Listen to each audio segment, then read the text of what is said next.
بسم اللہ الرحمن الرحیم۔ السلام علیکم ورحمۃ اللہ وبرکاتہ۔ دوستو، میں ہوں امداد اللہ مراد اور آپ دیکھ رہے ہیں ہمارا یوٹیوب چینل ایک قوم ایک آواز۔ ناظرین، جیسا کہ آپ کو معلوم ہے کہ ہمارے یوٹیوب چینل ایک قوم ایک آواز پر اسماء الحسنہ کے خواص اور ان کے وظائف کا سلسلہ شروع کیا گیا ہے، جس کے اندر آپ کو 600 وظیفہ جات بتائے جائیں گے، جو کہ کل 50 ویڈیو پر مشتمل ہیں۔ تو اس حوالے سے پہلے بھی ایک ویڈیو اپلوڈ کی جا چکی ہے، جس کے اندر اسماء الحسنہ کو یاد کرنے والوں کے لیے چند اہم ہدایات شامل تھی۔ اب اس ویڈیو کے اندر 2 سوالات کا جواب دیا جا رہا ہے۔ سوال نمبر 1، صفات خداوندی یعنی کہ اسماء الحسنہ کا جاننا کیوں ضروری ہے؟ سوال نمبر 2، اسماء الحسنہ کی تعداد اور ان کو یاد کرنے کا کیا فائدہ ہے؟ ہم اپنے پہلے سوال کی طرف۔ صفات خداوندی یعنی کہ اسماء الحسنہ کا جاننا کیوں ضروری ہے؟ ناظرین، قرآن کریم میں اسماء الحسنہ اور صفات خداوندی کو جگہ جگہ پر نہایت وضاحت اور تشریح کے ساتھ بیان کیا گیا ہے، کیونکہ اس کے بغیر خالق کائنات کی معرفت حاصل نہیں ہو سکتی، جو انسانوں کی اصلاح کے لیے سب سے زیادہ سودمند اور مفید چیز ہے۔ مثلا جو لوگ یہ نہیں جانتے کہ اللہ تعالی رزاق ہیں، وہ اللہ تعالیٰ کو ماننے کے باوجود بہت سی چیزوں کو رزاق سمجھنے لگتے ہیں۔ کوئی باپ کو، کوئی شوہر کو، کوئی بادشاہ کو رزاق خیال کرتا ہے، کوئی کھیتی کو، دکان کو رزاق سمجھتا ہے۔ اسی طرح جو لوگ یہ نہیں جانتے کہ اللہ تعالیٰ شدید العقاب اور ذی الطول ہیں، وہ اللہ تعالیٰ پر ایمان رکھنے کے باوجود جرائم پیشہ ہو جاتے ہیں اور گناہوں سے باز نہیں آتے۔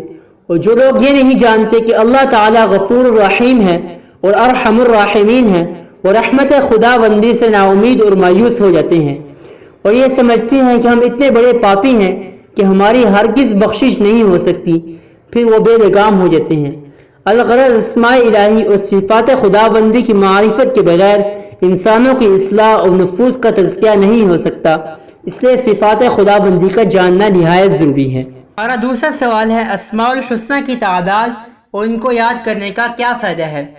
ناظرین، بخاری اور مسلم شریف میں حضرت ابو ہریرہ رضی اللہ تعالی عنہ سے روایت ہے کہ رسول اللہ صلی اللہ علیہ وسلم نے فرمایا، ان اللہ تعالی 99 اسما 100 الا واحدة من احصاها دخل الجنہ۔ ترجمہ: بے شک اللہ تعالیٰ کے 99 یعنی 1 کم 100 نام ہیں، جس نے ان کو محفوظ کر لیا یعنی ان کو یاد کیا اور ان پر ایمان لایا، وہ جنت میں پہنچ گیا۔ یہاں یہ جان لینا چاہیے کہ اللہ تعالیٰ کے صرف 99 نام نہیں، قرآن و حدیث میں ان ناموں کے علاوہ بہت سے اچھے نام ہیں۔ نیز ذکر آسمانی کتابوں میں بھی اللہ تعالیٰ کے کئی نام بیان کیے گئے ہیں۔ اللہ تعالیٰ کے کچھ نام ایسے ہیں جن کو اللہ کے سوا کوئی نہیں جانتا۔ بخاری اور مسلم شریف کی مذکورہ بالا روایت میں صرف ان ناموں کا اجمالی تذکرہ ہے، جن کو محفوظ کرنے والا جنت کا مستحق بن جاتا ہے۔ یہ مانتے ہوئے کہ اللہ تعالیٰ کے بے شمار نام اور صفات ہیں، ان ناموں کو محفوظ کرنے کی پوری کوشش کرنی چاہیے، یعنی سمجھ کر ان ناموں کو یاد کرنا چاہیے، اور اللہ تعالیٰ کو ان اوصاف و کمالات کے ساتھ متصف جاننا اور ماننا چاہیے، تاکہ آپ کا عقیدہ درست ہو۔ اور نیز ان ناموں کو بار بار پڑھنا چاہیے اور ان کو خوب ورد کرنا چاہیے، تاکہ آپ فضائل اور اوصاف حمیدہ سے آراستہ ہوں اور رذائل اور گناہوں سے پاک صاف ہو جائیں۔ یہی ان ناموں کو یاد کرنے کا سب سے بڑا فائدہ ہے۔ اللہ تعالیٰ اپنے فضل و کرم سے ہم سب کو رذائل سے پاک اور فضائل سے آراستہ فرما کر جنت الفردوس نصیب فرمائے، آمین یا رب العالمین۔ امید کرتا ہوں آپ کو یہ ویڈیو پسند آئی ہوگی۔